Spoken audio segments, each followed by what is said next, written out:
So what is English final revision batch HSC 2026? এই কোর্সটা আসলে কি? ইংলিশ ফাইনাল রিভিশন কোর্সটা হচ্ছে এমন একটা কোর্স যে কোর্সে একজন স্টুডেন্ট একাডেমিকে তার পড়া না থাকলেও এই কোর্সে সে কামব্যাক দিতে পারবে। আমরা কিন্তু একাডেমিকে পড়াশোনা করি না, English, physics, chemistry, math, biology পড়তে পড়তে আমাদের মানে অবস্থা খারাপ হয়ে যায়, পাগল হয়ে যায় আমরা। বাট আমরা কিন্তু ইংলিশ পড়ার টাইমই পাই না। বাট তোমাকে মনে রাখতে হবে, ইংলিশে যদি তোমার প্লাস মিস যায় তুমি কিন্তু রিকভার করতে পারবা না। যদি সায়েন্সের কোনো সাবজেক্টে তোমার এই প্লাস মিস যায়, ফোর্থ সাবজেক্ট কিন্তু সেটা তোমাকে রিকভার করে দিবে। বাট বাংলা, ইংলিশ, আইসিটিতে যদি তোমার প্লাস মিস যায় তুমি কিন্তু রিকভার করতে পারবা না। সো ইংলিশটাকে খুবই ভালোভাবে গুরুত্ব দিতে হবে।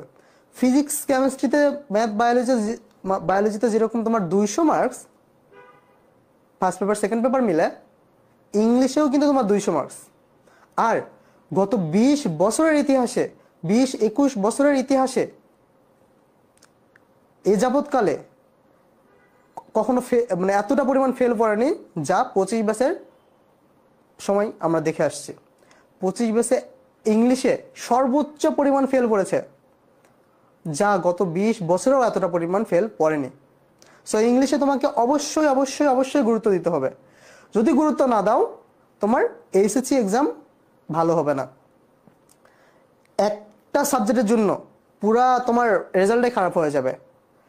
যদি সায়েন্স হতো, হ্যাঁ, কোনোভাবে তোমার যদি একটা সাবজেক্ট মিস যেত তাহলে কিন্তু তোমার রিকভার হয়ে যেত কোনো না কোনো একটা সাবজেক্টে বা ফোর্থ সাবজেক্ট দিয়ে।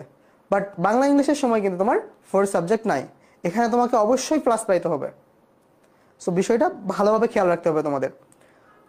আর এই কোর্সটা হচ্ছে এমন একটা কোর্স যে কোর্সে তোমরা শুরু থেকে একদম বেসিক থেকে অ্যাডভান্স পর্যন্ত অর্থাৎ বোর্ড স্ট্যান্ডার্ড ভাবে পড়ানো হবে। একটা বোর্ডের জন্য যা যা লাগে সব কিছু এই বেসে পড়ানো হবে, কোনো কিছু বাদ রাখা হবে না। বোর্ডের জন্য যেটা আসবে না ওইটা পড়ানো হবে না, যেটা আসার মতো এরকম একটা টপিকও আমরা বাদ দিব না।